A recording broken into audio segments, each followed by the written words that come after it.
নমস্কার সবাই, আশা করি সবাই ভালো আছেন।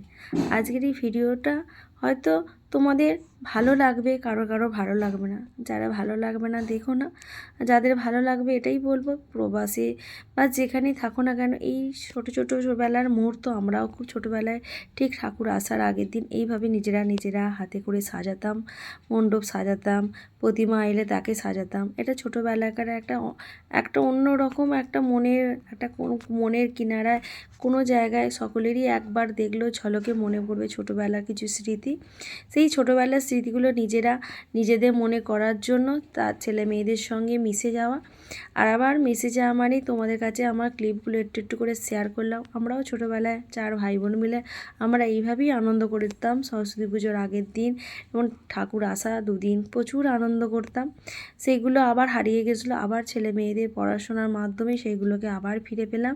ভালো লাগলে লাইক করবে, কমেন্ট করবে, তোমরা কিভাবে কাটিয়েছো জানাতে ভুলো না প্লিজ।